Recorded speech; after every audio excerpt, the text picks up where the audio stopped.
लोकास्यहं वन्दे शनेन सह पञ्चशीलं धम्मं याचामि अनुगं कृत्वा शीलं तेतमे वन्दे द्वितीयंपि लोकास्यहं वन्दे शनेन सह पञ्चशीलं धम्मं याचामि अनुगं कृत्वा शीलं तेतमे वन्दे तृतीयंपि लोकास्यहं वन्दे कृष्णेन सह पञ्चशीलं धम्मं याचामि अनुगं कृत्वा शीलं तेतमे वन्दे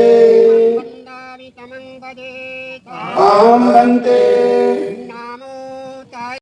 एसेंबल ऑफ नॉलेज दुनिया के कहलाने वाले, नारी के मुक्तिदाता, दलितों सभी के भाग विधाता, मानव को मानवता का संदेश देने वाले, पहचान कराने वाले बोस बाबा साहब भीमराव अम्बेडकर को लियो साथी गाबो मंगलाचार भीम न जाना लियो, इनके दिल में खुशी अपार भीम न जाना लियो। अचंगर मासो मुकलल्ला को चेहरा जैसे गुलशन, और ऐसे लाल जने भीमान सब घर कर दो रोशन। प्रकाशित जगो कियो भीम न जाना मलियो, साकी गाबो मंगलाचार भीम न जाना मलियो, जिनके दिल में खुशी अपार भीम न जाना मलियो। और आनंद वाला भ्रात भीम के मंजिला तुलसा बहना, सुंदरता इनकी अतभारी पंचशील को गहना, सुंदरता इनकी भारी पंचशील को गहना। ब्रह्म सवता जा दियो, ब्रह्म सवता जा दियो, भीम न जाना मलियो, साथी गावो मंगलाचार भीम न जाना मलियो, जिनके दिल में खुशी अपार भीम न जाना मलियो। दत्तों के हितकारी बाबा, पौधों के उपकारी, भीमराव जन जन में बच गए। कभी एक डाल के पंछी नहीं हो सकते, दोनों में कंट्रास्ट है, दोनों में विरोधाभास है, वैचारिक मतभेद है। सिर्फ अंतर क्या है? बाबा साहब के अम्बेडकर बाद में सिर्फ मानवता का सिद्धांत है, मानव केंद्रित वैचारिक व्यवस्था है, और मनवाद में मानव केंद्रित नहीं है, किसी लौकिक परलौकिक उस शक्ति पर केंद्रित है कि सारा सब भाग विधान सबको दाता वो कहीं पारलौकिक शक्ति है। लेकिन अम्बेडकरवाद सरासर इस बात को खंडन करता है, बाबा साहब भी खंडन करते हैं, कहीं लौकिक परलौकिक शक्ति का कहीं कोई योगदान नहीं। जो कुछ मैं बना हूँ, जो कुछ मैं पढ़ा हूँ, वो शक्ति है, वो महाशक्ति है, दुनिया की सबसे बड़ी शक्ति है शिक्षा, जिसको उन्होंने एक सेंटेंस में कहा है कि शिक्षा वैसे नहीं का दूध है, जो पीता है वह शेर की तरह दहाड़ता है, और जो नहीं पीता है वो जीवन भर पछताता है। वो लाइन उनकी है। इस लाइन को दो शब्दों को मैंने जोड़ा है, तो अगर शेर शिक्षा से पढ़ने से वंचित रह जाता है तो वो निश्चित रूप से जीवन भर पछताता है, और वह एक मानव के जीवन के रूप में अपना मानव का जीवन नहीं व्यतीत कर पाता। जगह जगह जाकर के जहां भी पहुंचता होता है तो अपने को असफल महसूस करता है।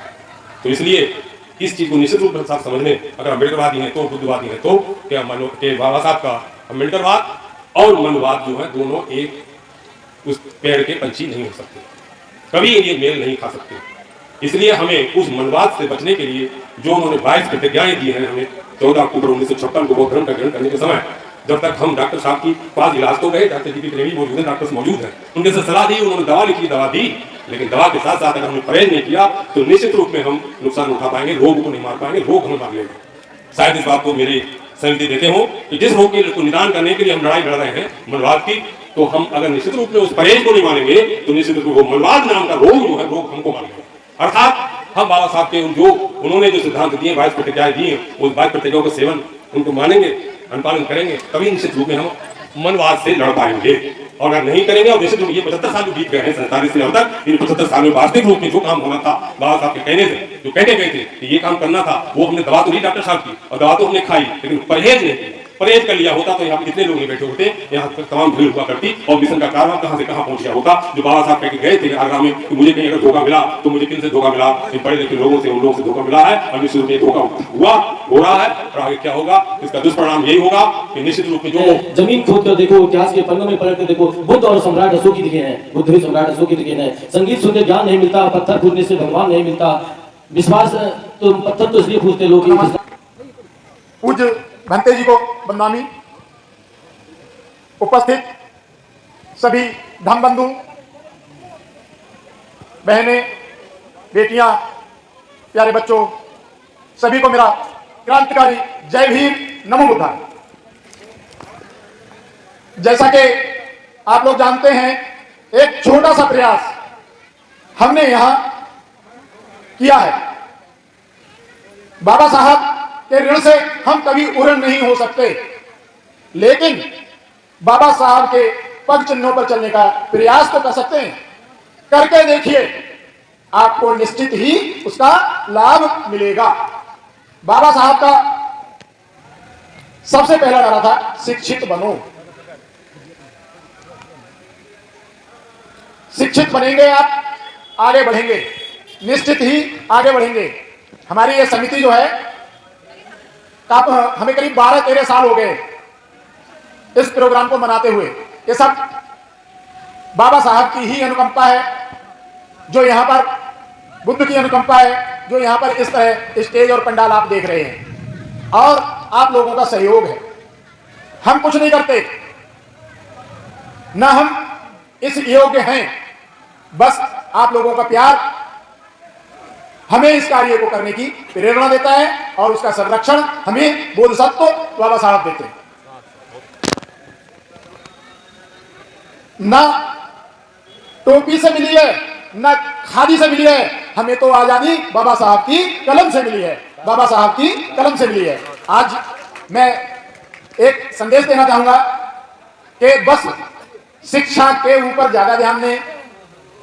अगर आप शिक्षित हो जाएंगे तो सारे काम आपके बनते चले जाएंगे। शिक्षा वह चाबी है जिससे हर एक ताला खुल सकता है। नारायणन, तालियां हो जाए इसी बात पे कि दो ही लोग थे। बाबा साहब सबसे ज्यादा भारत में डिग्री प्राप्त करने वाले अकेले व्यक्ति थे। तालियां इसी बात पे हैं। मोदी जी अगर प्रधानमंत्री जी बने हैं, ये बाबा साहब के बोर्ड ऑफ का प्रयोग करने से बने हैं, अदरवाइज ये संभव नहीं था। 26 जनवरी 1950 के लिए भारतीय संविधान लागू हुआ था। तब से इस देश में बाबा साहब का बनाया हुआ संविधान आज तक अच्छे से चल रहा है। आगे भी कामना करते कि ऐसे ही चलता रहे। 14 अक्टूबर 1956 बाबा साहब ने नागपुर में 5 लाख लोगों के साथ हिंदू धर्म को जाकर बौद्ध धर्म की दीक्षा ली थी।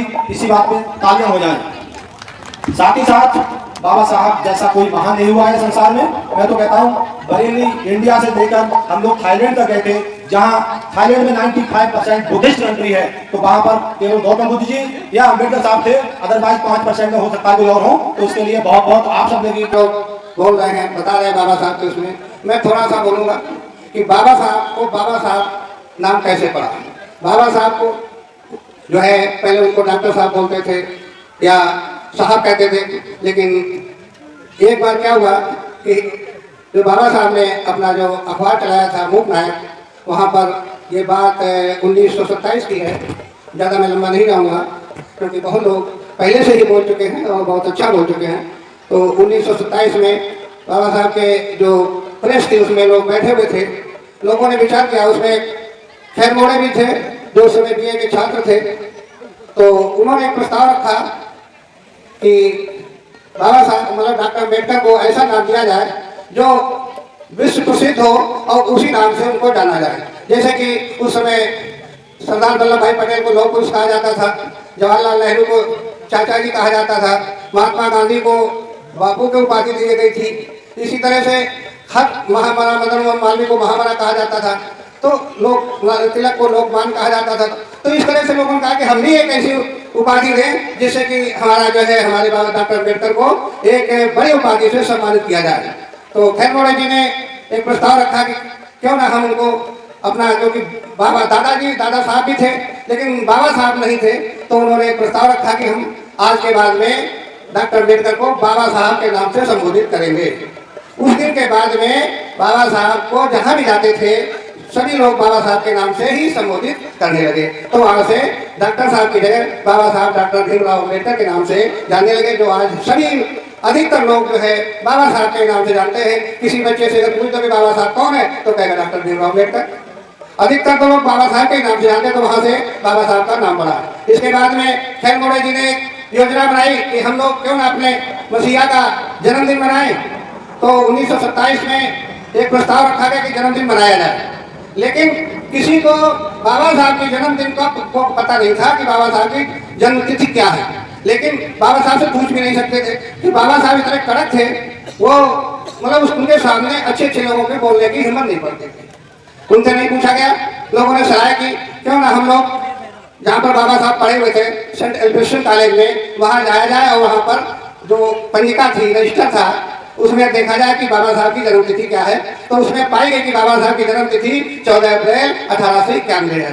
उसमें प्रस्ताव रखा गया कि बाबा साहब की जयंती मनाई जाए, लेकिन किसी कारणवश बाबा साहब की जयंती नहीं मनाई गई। पहली जयंती बाबा साहब की गायकवाड़ जी ने 1933 में बम्बई के एक चाल में है, वही चाल नंबर 14 थी, वहाँ पर मनाई गई। और उस दिन के बाद में आज तक पूरे भारत में नहीं पूरे विश्व में ऐसा कोई देश नहीं है जहाँ बाबा साहब की जयंती ना मनाई जाती हो।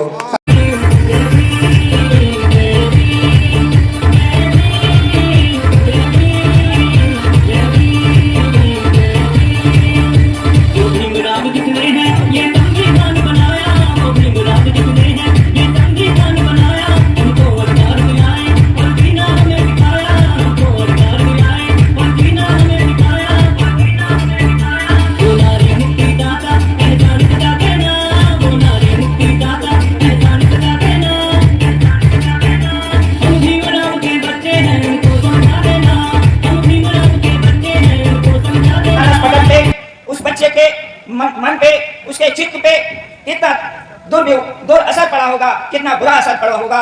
उन परिस्थितियों में शुरुआत से लेकर के उस बच्चे ने लगन के साथ पढ़ाई की, उच्च शिक्षा हासिल की।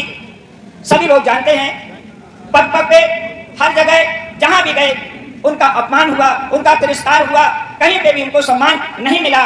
उनके अंदर ऐसे घाव बन गए, उनके लिए वो जीवन भर असहनीय पीड़ा सहते रहे। उसी का परिणाम था कि हमारे आपके लिए, पूरे मानव समाज के लिए, महिला समाज के लिए संविधान लिख करके सभी हमें अधिकार दिए। सामाजिक, धार्मिक, आर्थिक, राजनीतिक सभी अधिकार अगर किसी से हमें मिले तो बाबा साहब से मिले। किसी भी धर्म को मानने वाला, किसी समुदाय को मानने वाला, किसी जाति को मानने वाला व्यक्ति अपने इष्ट से यही कहता है कि मुझे अच्छी शिक्षा देना, अच्छा खाना देना, घर देना, बंगला देना, सब कुछ देना। लेकिन हमें अगर किसी से मिला तो बाबा साहब डॉक्टर अम्बेडकर से मिला। सही चलता कुरान से वो कहेगा कि गीता से चलता है ना, चलता कुरान से, और चलता है देश हमारा जिनके संविधान से, चलता है देश हमारा जिनके संविधान से। गीता से चलता है ना, चलता कुरान से, गीता से चलता है ना, चलता कुरान से, चलता है देश हमारा जिनके संविधान से, चलता है देश हमारा जिनके संविधान से। और क्या है आगे बढ़ाइए बाबा साहब के सम्मान में ये जो है आपको दिया है, साथ दिया है,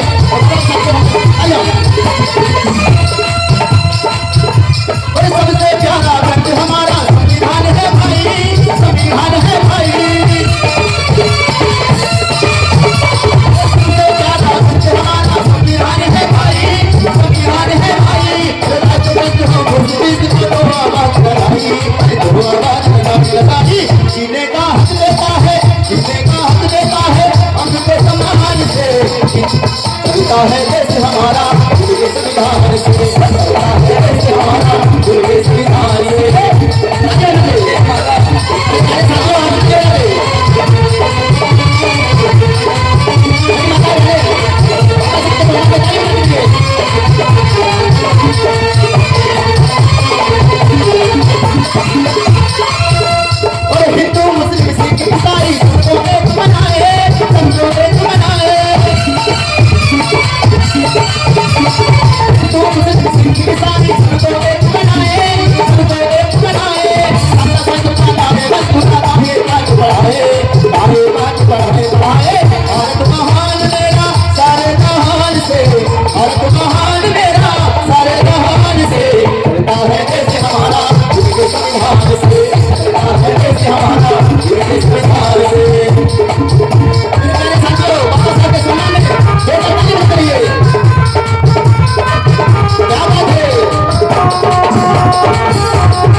अपना अपना हिस्सा है। भारत के चर्रे जर्रे में अपना अपना हिस्सा है। बुला बुलाकर कोई देगा, इस धोखे में मत रहना। बुला बुलाकर कोई देगा, इस धोखे में मत रहना। भाग्य और भगवान तो प्यार केवल एक छलावा है। भाग्य और भगवान तो प्यार केवल एक छलावा है। ईश्वर ही कल्याण करेगा, इस धोखे में मत रहना।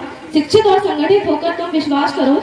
शिक्षित और संगठित होकर तुम विश्वास करो। और कोई संघर्ष करेगा, इस धोखे में मत रहना। संविधान की रक्षा करना सबकी जिम्मेदारी है। संविधान की रक्षा करना सबकी जिम्मेदारी है। और कोई बेड़ा पार करेगा, इस धोखे में मत रहना।